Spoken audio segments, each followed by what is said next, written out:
श्री शिवाय नमस्तुभ्यम दोस्तों, मैं हूँ राजन तिवारी और आप देख रहे हैं ज्योतिष मंत्र।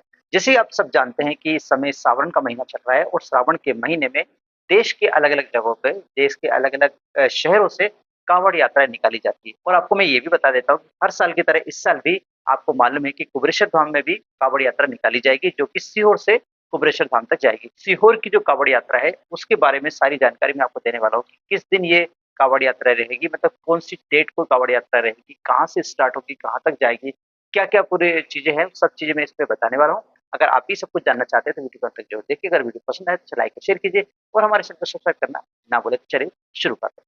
देखिए, जैसे कि आप जानते हैं कि जो श्रावण का महीना होता है बहुत पवित्र महीना होता है। इस पवित्र महीने में भगवान शिव की आराधना पूरे महीने भर लोग करते हैं। और आपको ये भी मालूम है कि पंडित प्रदीप मिश्रा जो है वो हर साल आप सभी लोगों को, हम सभी लोगों को ये बोलते हैं कि आपको श्रावण के महीने में 2 लोटे का जल चढ़ाना चाहिए और इसी 2 जो कलश हम ले जाते हैं, उसी को हम कावड़ भी बोलते हैं। तो इस साल की जो कावड़ यात्रा है, ये जो सीहोर की कावड़ यात्रा है, वो किस दिन निकलने वाली, पहले मैं आपको ये बता देता हूँ कि कावड़ यात्रा जो है, वो 25 अगस्त ट्यूसडे 25 अगस्त मंगलवार को कावड़ यात्रा प्रारंभ होगी। यानी कि इस साल की 2026 की जो कावड़ यात्रा है, वो 25 अगस्त को निकाली जाएगी, जो कि ट्यूसडे उस दिन पड़ने वाला है। ट्यूसडे है उस दिन, मंगलवार का दिन है और 25 अगस्त है। तो डेट तो आपको पता चल गई कि किस दिन कावड़ यात्रा निकाली जाएगी। दूसरी बात है, कहाँ से कहाँ तक चलती है। अगर आप हर साल आते हैं तो आपको मालूम ही होगा, लेकिन जो पहली बार आना चाहते हैं, मैं उनको बता देता हूँ कि जो सीवन नदी है, सीहोर की जो सीवन नदी है, वहाँ से जल भरा जाता है अपनी कावड़ में, यानी अपने पात्रों में, जो भी पात्र आप लेके गए हैं, उस पात्र में आपको सीवन नदी का जल आपको लेना है और उस वहां से लगा के 11 किलोमीटर की जो यात्रा है, जो कि आप पैदल करते हैं बहुत लोग, मैं भी बहुत बार गया हूँ। आप इस समय देख रहे हैं, मैं आपको पिछले साल का वीडियो बता रहा हूँ। पिछले साल भी गया था, उसके पहले साल भी गया था, उसके पहले साल भी गया था। मतलब 3 बार मैं जा चुका हूँ और बहुत अच्छा लगता है। आप भगवान के लिए अगर कुछ कदम चलते हो तो अच्छा माना जाता है। और आपको ये भी मालूम है कि भगवान शंकर के, भगवान शिव के काम में हम जितने कदम चलते हैं, उतने ही हमारे लिए बहुत अच्छा होता है, हमें फलदायी होता है, हमें पुण्य की प्राप्ति होती है। तो इसी बात को ध्यान में रखते हुए हम हर साल जाते हैं। इस साल भी हम जाएँगे, भगवान से ऐसी प्रार्थना करते हैं कि इस साल हमको स्वस्थ रखे ताकि हम इस साल भी जाएँ, ठीक है? तो डेट जैसे आपको पता चल गई, डेट क्या रहेगी, 25 अगस्त, दिन रहेगा मंगलवार, ठीक है? कहाँ से स्टार्ट होगी वो भी मैंने बता दिया कि सीवन नदी से आपको जल भरना है और जल भर के आपको कुबेरेश्वर धाम तक जाना है, जो कि 11 किलोमीटर का रास्ता है। तो चलिए, ये जानकारी तो मैंने आपको दे दी। अब मैं आपको बताता हूँ कि आपको क्या-क्या ध्यान रखना है उस दिन। देखिए, आपको पहले तो ये कि आप खाने की जो व्यवस्था है, अगर आप भूखा रहना चाहते हो तो भूखा रहिए, नहीं तो कुछ भी खाने के लिए ज़रूर लाइए, क्योंकि 11 किलोमीटर का रास्ता बहुत लंबा रास्ता होता है और आते समय भी आपको लगभग उसका आधा तो चलना ही पड़ेगा, क्योंकि जाते समय आप पैदल जाना चाह रहे हैं, पैदल ज़ाहिर है, आपका काँवड़ यात्रा में जा रहे हैं तो आप पैदल ही जा रहे होंगे। तो 11 किलोमीटर आप जाएँगे, ठीक है? और जब वापस लौटेंगे तो आपको कुछ साधन वहाँ मिलेगा नहीं, क्योंकि इतनी ज़्यादा भीड़ होती है कि वहाँ की जो प्रशासन है वो गाड़ी को वहाँ तक नहीं जाने देती। इस कारण से आपको लौटते समय भी कम से कम 6 से 7 किलोमीटर वापस पैदल ही आना पड़ेगा, इसके बाद कोई न कोई साधन वहाँ पे मिलेगा। इसलिए आप इतने तैयार रहिए कि आप इतने कम से कम 15 से 17 किलोमीटर पैदल चल सकें। अगर इतना है तो ही आप जाइए, अदरवाइज़ आपको नहीं जाना चाहिए। देखिए, मैं इसलिए आपको बता रहा हूँ कि आप उससे उसके लिए प्रिपेयर रहें। इस कारण से मैं बता रहा हूँ कि 11 किलोमीटर का जाना और कम से कम 6 किलोमीटर का वापस आना आपको पैदल ही करना पड़ेगा। कम से कम 17 किलोमीटर आपको पैदल चलना पड़ेगा, इतनी आपकी सामर्थ्य होना चाहिए। वैसे तो जब भगवान के काम में जाते हैं तो भगवान खुद सामर्थ्य देता है, खुद शक्ति देता है कि आप ऐसा कर लो। हम ध्यान रखें कि आपको ऐसा बोला गया है, ऐसा बोला जाता भी है कि जब आप काँवड़ यात्रा में जाएँ, इस प्रकार की चीज़ों में जाएँ, तो आपके कपड़े ऐसे होना चाहिए कि लगे कि हाँ, आप काँवड़ यात्रा में जा रहे हो। मतलब अजीब-सी आपने कपड़े, वेशभूषा ले ली और आप काँवड़ यात्रा में जा रहे हो, तो अच्छा भी नहीं लगेगा। तो हो सके तो पीला कपड़ा पहन के आप आएँ, पीला कुर्ता पहन के आएँ, नहीं तो लाल कपड़ा पहन के आते हैं, लाल कुर्ता पहन के आ सकते हैं, या फिर कोई भी डिसेंट ऐसा कपड़ा पहनिए ताकि लगे कि आप किसी तीर्थ स्थान में जा रहे हैं या कोई अच्छे काम में जा रहे हैं, कोई पिकनिक मनाने नहीं जा रहे हैं। तो कपड़े का आप ध्यान रखेंगे। इसके बाद आप चाहें तो आप नंगे पैर आ सकते हैं, नहीं तो जूते चप्पल पहन के आ सकते हैं।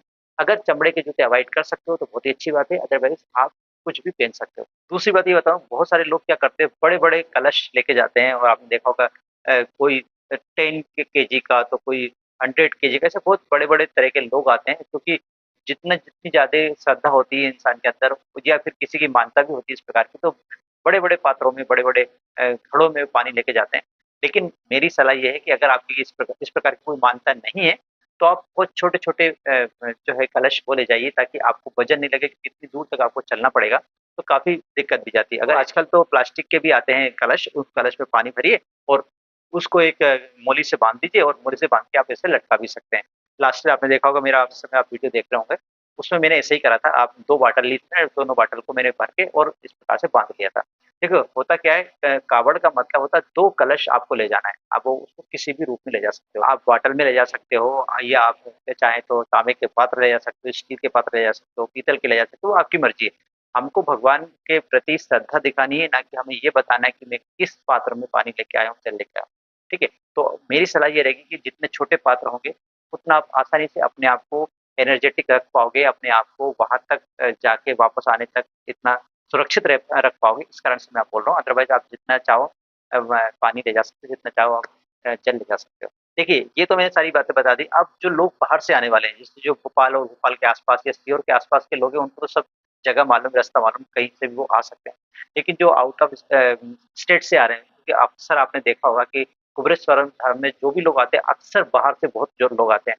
तो जो लोग बाहर से आ रहे हैं और जो पहली बार आ रहे हैं, उनको ध्यान रखना है कि वो भोपाल स्टेशन पे उतर सकते हैं, इंदौर स्टेशन पे उतर सकते हैं, और कुछ गाड़ियाँ जो है वो सीहोर तक भी जाती है। तो जिनको मालूम है कि जो सीहोर तक गाड़ी जाती है, मैं यहाँ पे लिस्ट डाल दूँगा आपको, जिसमें आप देख सकते हो कि कौन-सी गाड़ी सीहोर में रुकती है, कौन-सी नहीं रुकती। तो आप सीहोर भी उतर सकते हो, नहीं तो भोपाल स्टेशन से उतर के आपको बहुत सारे ऑटो, बसेस बहुत सारी मिल जाएगी, जो कि सीहोर भुवनेश्वर धाम तक पहुँचा देगी और सीहोर तक भी पहुँचा देगी।